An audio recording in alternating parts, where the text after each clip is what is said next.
시간 하나님의 말씀 받습니다.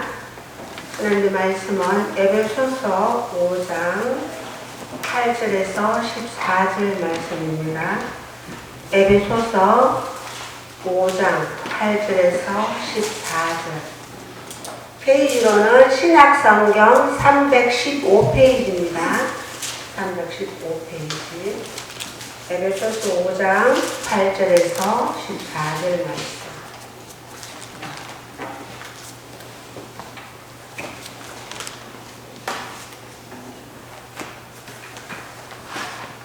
앱처럼 앱 신약성경이 성경 목록과 한번 우리 해가지고 많이 예배 드릴 때 한 번씩 그룹하면 성경 찾을 때도 영광이 돼요.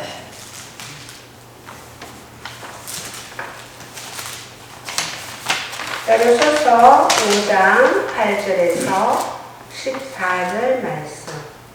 다 찾으셨어요? 5장 18절. 에베소서 5장 8절에서 14절 말씀 한 절씩 교독합니다. 너희가 전에는 어둠이더니 이제는 주 안에서 빛이라. 빛의 자녀들처럼 행하라. 빛의 열매는 모든 착함과 의로움과 진실함에 있느니라. 주를 기쁘시게 할 것이 무엇인가 시험하여 보라. 너희는 열매 없는 어둠의 일에 참여하지 말고 도리어 책망하라.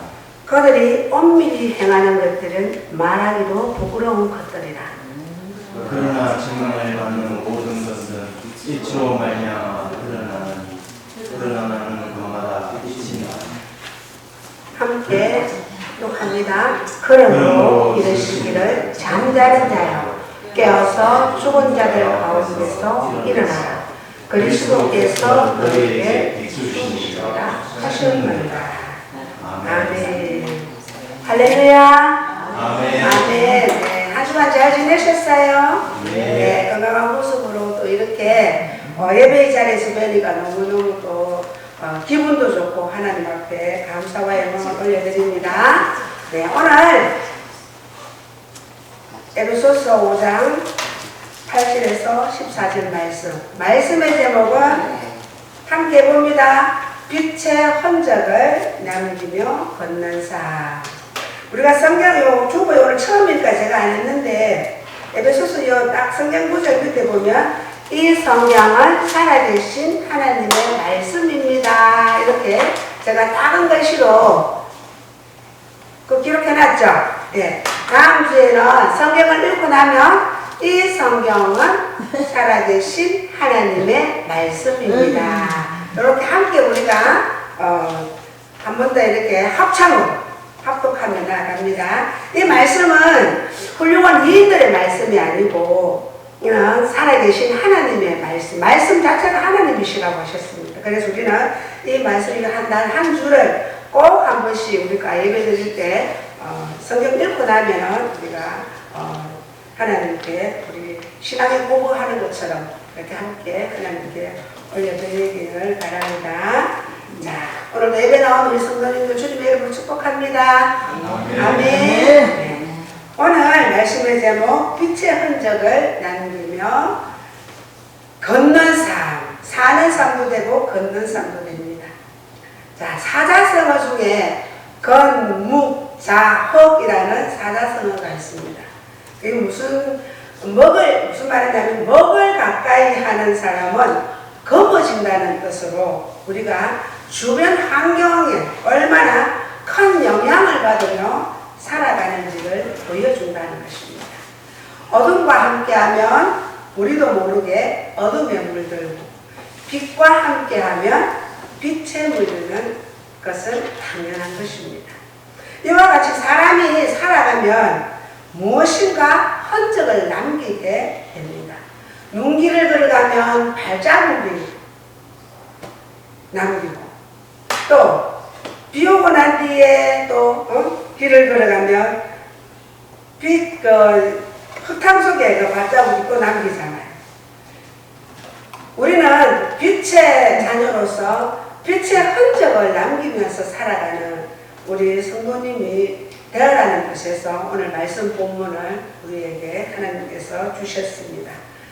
사순절 네 번째 주일을 지나면서 늘 십자가를 묵상하면서 지내왔는 줄 믿습니다.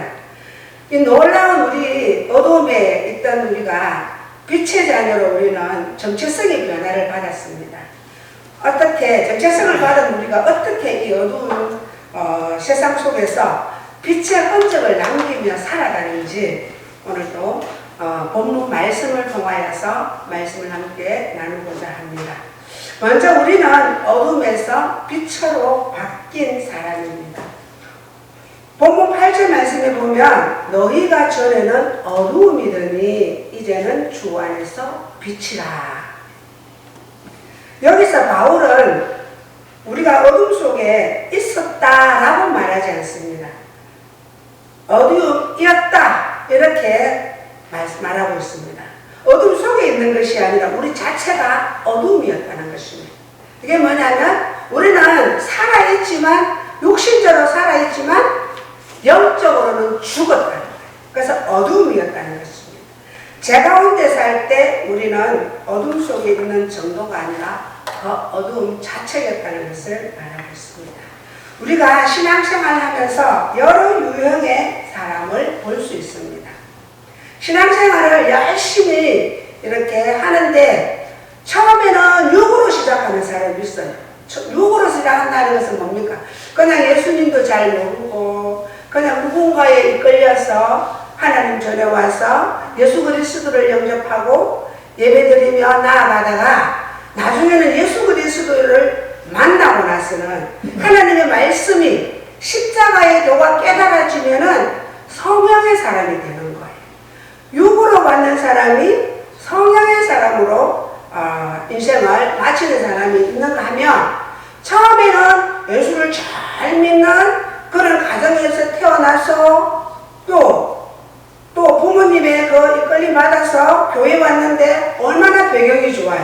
그분들은 성령으로 시작을 했는데 살아가다가 보니까 염려와 재리와 여러 가지 그런 걱정, 내가 육신의 것을 취하려고 열심히 나가다 보니까 성령으로 시작했다가 육으로 마치는 인생도 있다는 것입니다.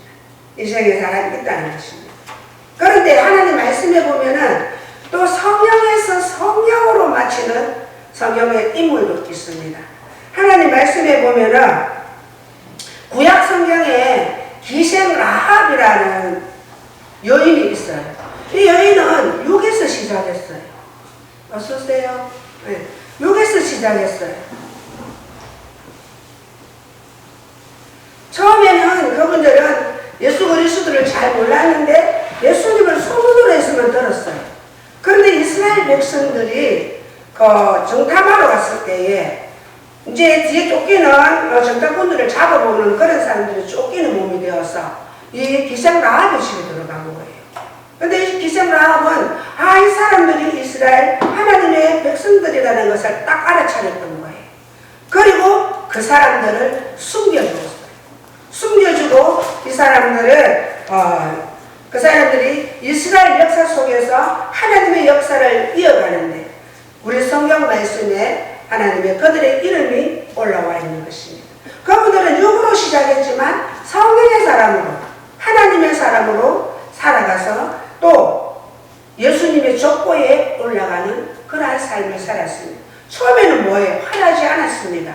이방 여인 그리고 기생이라고 하면 옛날에 뭐예요? 오늘날로 말하면 요즘 청년하고도 말을 많이 하지도 않더라고요. 요즘 술집에서 이렇게 술을 팔고 이렇게 하는 걸로 알고 있습니다. 그런 사람이 예수 그리스도를 바로 알고 또 하나님의 사람을 도와주고 숨겨주고 그렇게 하나님의 역사를 이어가게 했을 때에 예수님의 족보에 오르는 그런 사람이 되었다는 것입니다. 그런데 우리 또 하나님의 그 구약 성경에 보면 사울 왕이 있어요. 사울 왕은 이스라엘의 초대 왕이었어요. 원래 이스라엘에는 하나님이 왕이었어요. 하나님. 이스라엘 백성들이 어디를 가든지 모세 지도자를 통하여서 광야길을 걸어올 적에도 밤에는 불기둥으로 낮에는 구름 기둥으로 이스라엘 백성들을 늘 보호하시고 이끌어 주셨습니다. 그런데 이스라엘 백성들이 살아오다 보니까 이웃 나라에 보니까 다 왕들이 있는 거예요. 그때부터 하나님한테 그 지도자한테 우리도 왕을 뽑아달라, 우리도 왕을 세워달라, 그렇게 때를 썼을 때 그때 그 기도를 하나님께서 들으시고 그래 왕을 세워줄게. 내가 너희들한테 왕인데 눈에 보이는 왕이 없기 때문에 하나님은 영이시기 때문에 안 보이시지만은 보이지 않는 손길로 인해서 이스라엘 백성들을 잘 이끌어 주셨는데도 눈에 보이는 왕이 없기 때문에 그들이 막 왕을 세워달라고 막 이렇게 지도자한테 아우성을 치면서 도와달라고 하는 것입니다. 그때 하나님께서 그 소리를 들으시고 그래 내가 왕을 세워줄게. 그래서 하나님께서 딱 택한 사람이 누구였냐면 사울 왕이었어요. 사울 왕. 이스라엘의 초대왕으로 하나님께서 키도 크고 인물도 잘생겼고 아버지 말씀에도 잘 순종하고 착한 사람이었어요. 하나님이 마음에 들었어요. 그래서 이스라엘의 초대왕으로 딱 뽑아주셨어요. 그런데 사울왕은 우리가 지금 오늘 본문 말씀 속으로 하면은 성령의 사람으로 시작한 거잖아요. 그런데 살아가다 보니까 하나님께서 늘 사울왕을 도와주시는 거예요.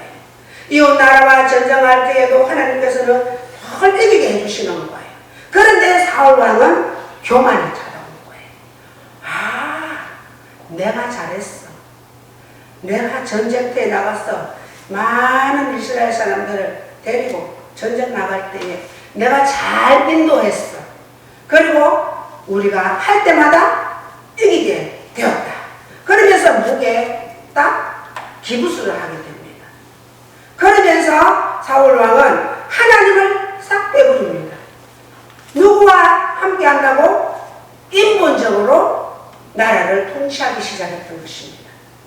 인본적인 뭐예요? 하나님을 경외하고 하나님께 모든 것을 맡기고 이 모든 전쟁 승리한 것은 하나님이 해주셨다는 그것을 고백하며 나아가야 되는데 많은 이스라엘 백성들 앞에서 환호를 받고 환호성을 지르고 하니까 거기에 매료돼서 내가 정말 잘해서 내가 이렇게 전쟁에 나가니까 이기고 이 이스라엘 백성들한테도 내가 인정을 받네. 그때부터 하나님을 의지하지 않고 인본적으로 그러니까 이스라엘 백성 속으로 들어가서 사람의 말을 들으면서 나라를 통치하시기 시작합니다. 오늘날 우리 교회로 말하자면 장로님이 예를 들어 우리 교회 장로님이 계신다. 그분이 정말 공부도 많이 하시고 대기업에 다 회장으로 와서 앉아 계십니다. 그러면 그 회장님의 말만 더 듣는 거예요. 하나님의 말씀보다. 하나님을 신뢰하지 않고 하나님 앞에 기도하지 않고 하나님을 싹 빼버리고 인본적으로 세상에서 권력이 있고 명예가 있는 그 사람을 의지하면서 나라를 통치하면서 나아가는 그런 사람이었다는 것입니다. 처음에 시작은 성령으로 시작한 거예요. 그런데 하나님이 그것을 보시고 많이 섭섭해 하셨어요. 근데 여러분 우리가 죄를 지어도요 한 번에 하나님이 탁 목을 쳐서 죽이지는 않습니다. 3번 정도는 기회를 주십니다. 그 기회를 주시는데 하나님이 직접 나타나셔서 너 거리하면 죽어! 이렇게 안 해요. 목사님을 통해서 권면의 말씀을 듣게 하시고 또 전도사를 통하여서 권면의 말씀을 듣게 하시고 아니면 우리 교회에 또 중직자들 권사님이나 안수집사님들 장로님을 통하여서도 권면의 말씀을 듣게 됩니다. 그럴 때 빨리 납작하게 엎드리고 내가 요즘 하나님 앞에 나가는 것이 동안심이 없구나. 하나님 나를 나타낸 것 내가 주인 노릇했는 것 용서해 주세요 하면서 이렇게 회개하면 하나님께서는 용서도 해주시고 그 자리도 회복을 시켜주시는데 사울왕은 사무엘 선지자를 통하여서 그렇게 찾아와서 왕이시여 이러시면 아니 됩니다. 그렇게 말리는데도 사울왕은 벌써 교만의 영이 찾아왔기 때문에 목에 기부수가 돼가는 거예요. 여러분들 하나님 말씀에 보면 부자가 천국 들어가는 것이 어디로 들어가는 것보다 더 가득하죠. 낙타가 바늘귀로 들어가는 것보다 더 어렵다는 거예요. 이해가 되지 않죠? 바늘귀로 어떻게 낙타가 들어갈 수 있어요? 그만큼 하나님께서는 우리 예수님이 교만의 영이 찾아온 사람은 천국 들어가기가 안 쉽다는 거예요. 왜? 말을 안 듣는다는 거예요. 우리가 하나님의 말씀을 목사님을 통하여서 이렇게 담대하게 하나님 말씀이 습부되어지면 말씀을 받고 아멘 아멘 하다가고 이 말씀에 열매를 맺으며 살아가는 삶이 빛의 자녀로서의 그 삶을 걷는 삶인데, 내가 주인 노릇하다 보니까 오늘 주일 어디에 예를 들어서 일당 30만 원 누가 준다 하더라. 예배 빠지고 돈 벌으러 가는 사람 많아요. 그런데 하나님께서는 우선에 앞으로 버는 것 같지만 집안에 우한 질구가 와서 한 번에 그 돈이 다 나갈 수 있도록 하나님이 만드시는 분이 우리 하나님이시라는 것입니다. 근데 그것 또한 한 번만에 그렇게 절대로 하지 않는다는 것입니다. 한 번 건면하고 주의 종을 통하여서 한 번 건면하고 두 번 건면하고 세 번 건면 안 들었을 때는 하나님이 그때는 직접 해초리를 드는 것입니다. 그때 해초리를 들면 거기에 매가 뭐냐면 우리는 엄마들이 자녀가 잘못하면 해초리를 들고 매를 때리잖아요. 그런데 우리 하나님은 영이시기 때문에 해초리를 들고 우리한테 탁 때리는 분은 아닙니다. 옆에 제일 내가 사랑하고 아끼는 사람을 통하여서 나를 힘들게 하는 일을 환난을 당하게 하십니다. 하나님께서는 내 자녀인데 환난과 고난을 하나님께서는 그 환난과 고난의 매를 들고 탁 터치를 해버리면 갑자기 아프지 않는 내가 사랑하는 그 자녀가 몸이 아프다든지 아니면 갑자기 내가 사랑하는 남편이 예를 들어서 돈이 한번 팍 나갈 때가 있다든지 이런 일들을 하나님께서는 시험은 하시지 않는데 매를 때리신다는 거예요. 이스라엘 백성들이 그렇게 회개하고 돌아오라고 여러 선지자를 통하여서 듣고 들었지만은 오히려 그들이 그렇게 말하는 예레미야 선지자라든지 이사야 선지자들을 시내뜰에 가두고 때리고 얼마나 못 살게 했는지 모릅니다. 선지자를 통하여서 회개하고 돌아오라 했지만 말을 들었을까요? 안 들어. 목이 곧아서 안 들어. 왜냐면 너무 눈에 보이는 것들이 많이 내 속에 들어왔기 때문에 하나님 앞에 기도 안 해도 나가니까 밥 주네, 나가니까 뭐 옷도 사주네, 내 필요한 거 다 채워주시네. 그러면 하나님을 의지하지 않게 된다는 것입니다. 여러분, 오늘날 이 시대가 그런 시대입니다. 지금 우리가 돈 벌어서 얼마든지 먹고 잘 살 수 있고, 내가 조금만 더 열심히 하면 돈 벌어서 좋은 차도 탈 수 있고 좋은 옷도 입을 수 있고 좋은 집에도 살 수 있으니 정말 심령이 가난한 자는 복이 있다고 말씀하시는데, 그 심령이 부자가 되다 보니까 하나님을 의지하는 그 믿음이 차츰 세상 속에 빨려 들어가 버린다는 것입니다. 우리는 성령으로 시작해서 육으로 마치는 사람이 제일 불쌍합니다. 사울왕 하나님이 이스라엘 초대왕으로 뽑아주셨지만 나중에 어땠어요? 하나님 그 사람 가차없이 생명을 앗아가 버립니다. 어두움에서 빛으로, 절망에서 소망으로, 죄에서 얻으로 바뀐 우리는, 정체성이 바뀌는 우리는 예수 그리스도를 믿는 빛의 자녀들입니다. 빛, 여러분들 빛은요 숨길 수가 없어요. 그래서 빛이 있는 곳에 가면요 한 번씩 이렇게 창틀에도 햇빛이 쫙 내려지는 가만히 안에서 보면 미세한 먼지도 다 보입니다. 빛이 가면 어두움은 삽시간에 사라집니다. 우리 만약에 밤중에 수협이 왔을 때도 어둠이 오면 깜깜해요, 성전에. 그런데 저 스위치를 탁 켜는 순간에 빛이 딱 들어오면은 어떻게 됩니까? 어둠은 순식간에 달아나버려요. 그래서 우리 예수님은 너희는 세상의 소금과 빛이라고. 너희는 빛이다. 세상 가운데 나아갔을 때, 너희들이 갔었을 때, 너희들이 어둠 속에, 세상 속에 갔을 때로 빛은 사라진다는 겁니다. 예수 이름으로 떠나가라. 일부러 그렇게 안 해도 우리는 빛의 자녀로서 세상에 나아가면, 우리가 말씀에 든든하게 세워져 있으면 어디를 가든지 우리는 하나님께서 너희는 세상의 빛이 될 것이라가 아니고 빛이라는 거예요. 그대로 선포를 하십니다. 하나님 말씀에 보면 과거형이 있고 현재형이 있고 미래형이 있습니다. 빛이라 현재형입니다. 너희는 세상의 빛이라. 너희는 세상의 소금이라. 소금이 뭐예요? 왜 우리는 항상 말할 때 빛과 소금 하잖아요. 아닙니다. 소금과 빛입니다. 소금이 녹아내려야만요. 음식을 소금을 넣었을 때 만약에 안 녹으면 음식이 맛이 있을까요? 없습니다. 소금의 정체성은 뭐예요? 녹는 거예요. 녹아 자기가 없어지는 거예요. 우리가 세상 속에 나아갔을 때도 소금처럼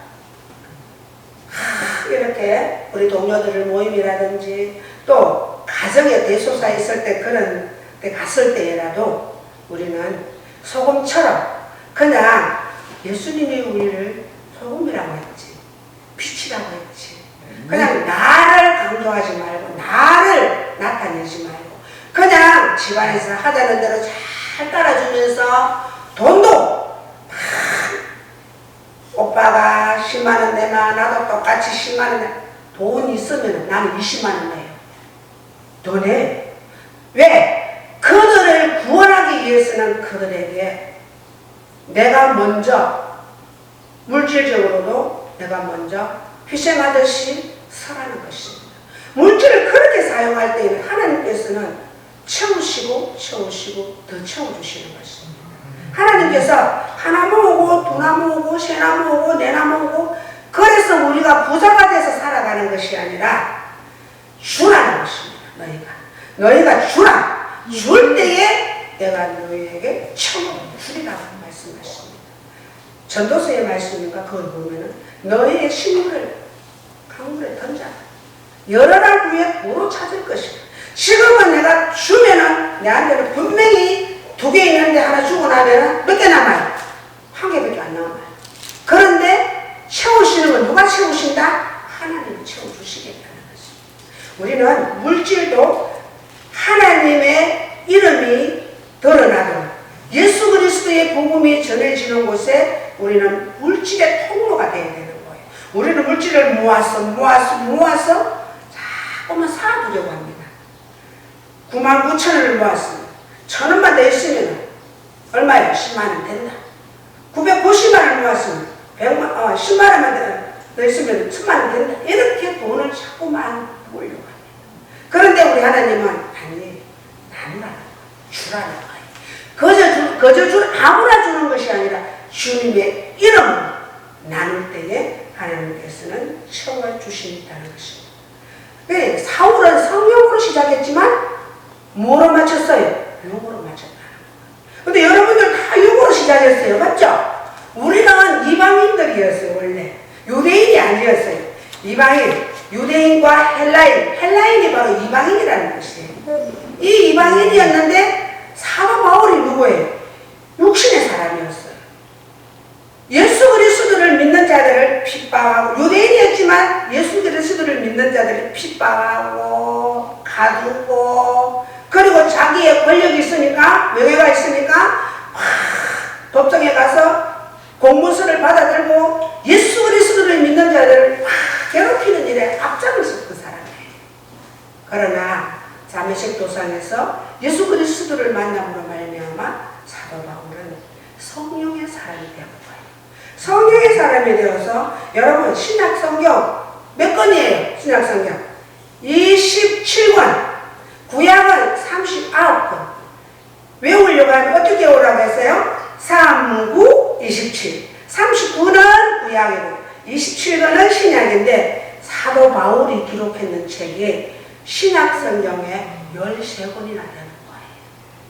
그만큼 사도 바울을 통하여서 이방인들에게 복음을 전하는데 최고로 쓰임받았던 거예요. 유대인 나라에서 유대인에게는 예수 그리스도께서 복음을 전하러 다니셨지만 예수님은 그 복음을, 천국 복음을 전하시고 십자가에 달려서 돌아가시고 3일 만에 부활하셔서 40일 동안 이 땅에 계시다가 하늘로 승천하셨어요.